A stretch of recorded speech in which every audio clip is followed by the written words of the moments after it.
اگر ہم اپنی بچیوں کے شادی کرنے میں انتخاب اچھا کریں تو اللہ تعالیٰ سکھ کا چین بھی دے دیتا ہے. آج اگر بچیاں بے چین ہیں تو کہیں نہ کہیں ہمارا بھی قصور ہے, کہیں نہ کہیں ہمارا بھی قصور ہے.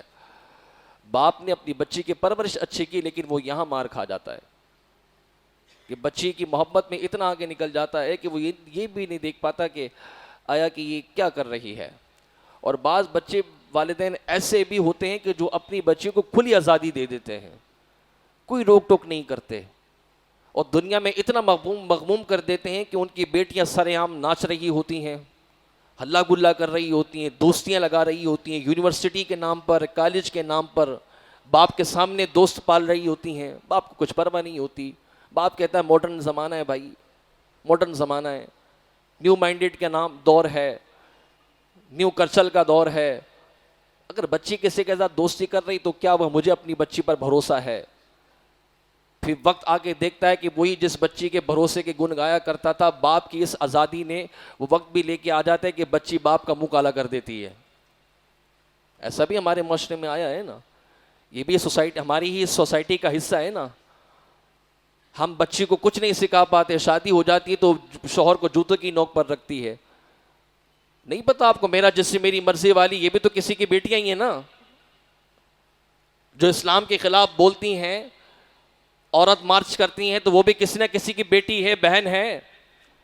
کیا کہتی ہیں کہ میرا جسم میرا مرضی, میری مرضی, مائی باڈی مائی چوائس, جو میں چاہوں گی وہ کروں گی. تو وہ بھی کسی کی بیٹی تھی.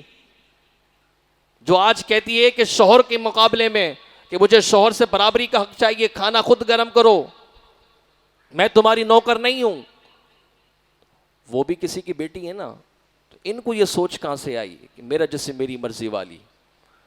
یا عورتیں جو دندناتی پھرتی ہیں اور عورت مارچ کے نام پر اسلام کو بھی نعوذ باللہ گالیاں دیتی ہیں, رسول اللہ صلی اللہ علیہ وسلم کے تعلیمات پر بھی بکواسات کرتی ہیں, اسلام کو آڑے ہاتھوں لے رہی ہوتی ہیں, یہ بھی تو کسی کی بیٹی ہیں, کسی کی بہن ہے. ان کو اتنی آزادی کیسے دی؟ جس اسلام نے انہیں حقوق دیے, جو اسلام معاشرے کے اندر انہیں عزتوں کے تاج دے کے گیا ہے, وہی بیٹی وہی عورت آج اسلام کو برا کہہ رہی ہوتی ہے. آج آپ دیکھیں میڈیا پر بھری پڑی ہیں, 4 کتابیں پڑھ لیتی ہیں, کہتی ہیں میرا جسم میری مرضی.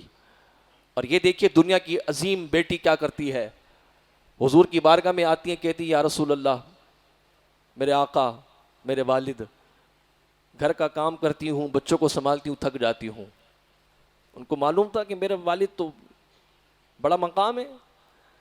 یہ کہتی ہیں کہ آپ مجھے کوئی کنیزہ لگوا دیجیے تاکہ وہ میرا ہاتھ بٹائے. اللہ اکبر.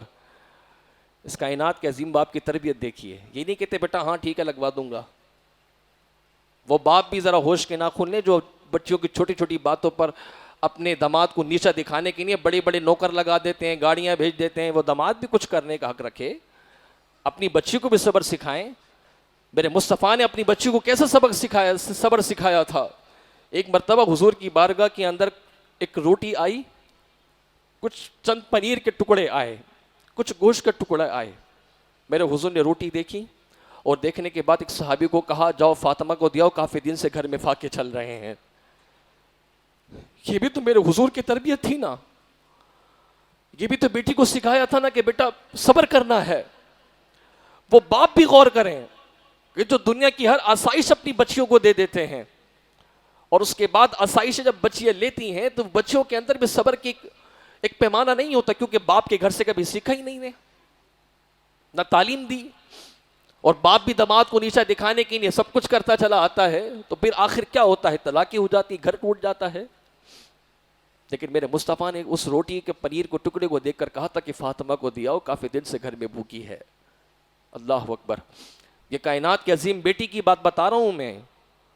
ابھی ان کی شان کریمہ کتنی ہے وہ تو کلام ہی نہیں کر رہا, یہ تو باپ اور بیٹی کے تصور میں بات کر رہا ہوں, کیونکہ وہ بھی کسی سیدہ فاطمہ ایک عظیم باپ کی بیٹی تھی. تربیت کیسی کی تھی. بارگاہ میں آ کے کہنے لگی حضور کوئی کنیزہ لگوا دیجیے, تھک جاتی ہوں, ہڈیاں دکھتی ہیں, بچے بھی سنبھالتی ہوں. میرے مصطفیٰ نے کہا کہ اچھا ایسا کرو, تمہیں کوئی ایک تسبیح بتا دوں, جب تم اس کو پڑھو تمہاری ساری تھکن دور ہو جائے. تو وہ بیٹی بھی تو اللہ والی تھی نا, ان کا سارا سکھ چین ہی یہی تھا. وہ تو ساری ساری رات سجدوں میں گزار دیا کرتی تھی رب کو مناتے ہوئے. صوفیہ نے لکھا کہ جتنے سجدوں پر آنسوں کے موتی سیدہ کے گرے ہیں، اگر وہ جبریل اٹھا کے عرش معلیٰ پہ ڈال دے تو اللہ اس کی نورانیت کو اور بڑھا دیتا ہے. اتنی عظیم بیٹی جب حضور کی بارگاہ میں آ کے یہ کہتی ہیں تو اللہ کے رسول نے بھی کہا کہ بیٹی کنیزہ نہیں دیتا، لیکن ایک عمل بتا دیتا ہوں، اگر وہ کر لو تمہیں سکون مل جائے گا. بیٹی نے کہا ضرور بتائیے، اگر مجھے میری مشکل کا حل ملتا ہے تو میں ضرور عمل کروں گی. حضور نے فرمایا کہ 33 بار سبحان اللہ پڑھو، الحمدللہ پڑھو 33 بار، اللہ اکبر پڑھو 34 بار. یہی تسبیح بتائی تھی نا حضور نے، جس کو تسبیح فاطمہ کہتے ہیں. شروع میں آیت الکرسی پڑھ لو، اپنے پر دم کر لو، بیٹا ساری سکن دور ہو جائے گی. اللہ اکبر. یہ تو اللہ والے تھے نا، اللہ کے نام سے جو سکون آتا تھا. ان کا جینا، ان کا اٹھنا بیٹھنا کھانا پینا سب اللہ کا ذکر تھا. بیٹی نے ایسے ہی کرنا شروع کیا. بعد میں آ کے کہا کہ جو آپ نے تسبیح بتائی تھی اس سے مجھے بڑا سکون ملتا ہے. اس بیٹی نے آ کے یہ نہیں کہا تھا جو آج کی 4 کلاس سے پڑھنے والی بیٹی کہتی ہیں کہ کھانا خود گرم کرو، میں تمہارے گھر کی نوکر نہیں ہوں، میرا بھی اپنا کوئی نہ کوئی وقت ہونا چاہیے، میری بھی پرسنل لائف ہونی چاہیے. شوہر کو بولتی ہیں کہ میری بھی پرسنل لائف ہونی چاہیے، سارا دن گھر کا کام کاج کرتی رہوں، تمہارے بچوں کو دیکھوں، میری کوئی دوستی نہیں ہے، میری کوئی پرسنل لائف نہیں ہے، میں گھر سے آ جا نہیں سکتی. ارے بھائی تمہارا ساری لائف تمہارا گھر ہے.